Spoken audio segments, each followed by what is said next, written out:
আসসালামু আলাইকুম। আশা করি সকলে ভালো আছেন। আজকের ভিডিওতে আমি কথা বলবো প্রাথমিক বিদ্যালয়ের সহকারী শিক্ষক নিয়োগ পরীক্ষা ২০২৫ নিয়ে।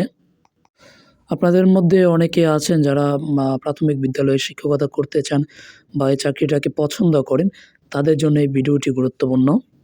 ভিডিওতে আমি বলে দিব যে আগামী কবে নাগাদ প্রাথমিক বিদ্যালয়ের সহকারী শিক্ষক নিয়োগ পরীক্ষাটি আসতে পারে বা এই সার্কুলারটি কবে আসতে পারে। তাছাড়া এটাও বলে দেওয়ার চেষ্টা করব যে আগামী নিয়োগে কোটা প্রথা থাকবে কিনা।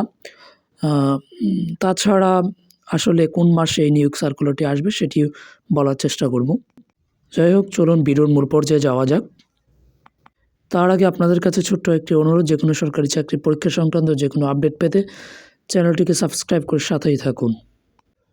তো প্রথম কথা হলো, কবে নাগাদ এই সার্কুলারটি আসবে। আপনারা ইতিমধ্যেই অবগত আছেন যে প্রাথমিক বিদ্যালয়ের যে চলমান যে সার্কুলার, অর্থাৎ ৩ ধাপে পরীক্ষা হয়েছিল, সর্বশেষ ধাপের রেজাল্টটাও কিন্তু হয়ে গেছে।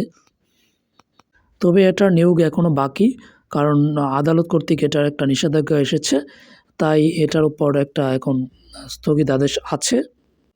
তো আশা করা যাচ্ছে খুব শীঘ্রই এর নিয়োগ কার্যক্রম সম্পন্ন হবে।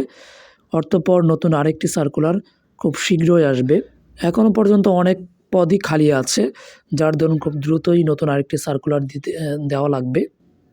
অনেকে দেখা গেছে যে নিয়োগ পাওয়ার পর যোগদান করে না, কিংবা যোগদান করার পর ভালো কোনো চাকরি হলে আবার সেটা ছেড়ে চলে যায়, যার কারণে সিংহভাগ পদই খালি পড়ে থাকে।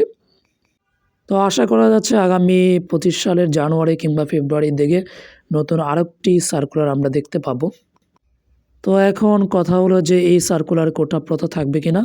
আপনারা জানেন যে এই কোটা প্রথাটা আদালতের মাধ্যমে ইতিমধ্যেই রদ করা হয়েছে, যার কারণে সহজেই বলা যায় যে আগামী নিয়োগ থেকে আর কোনো কোটা প্রথা অনুসরণ করা হবে না হয়তো। যাই হোক, আপনাদের মনে যদি কোনো ধরনের প্রশ্ন থেকে থাকে আপনারা করতে পারেন। ইনশাল্লাহ আমি জবাব দেওয়ার চেষ্টা করব। ভালো থাকবেন, সুস্থ থাকবেন। আসসালামু আলাইকুম।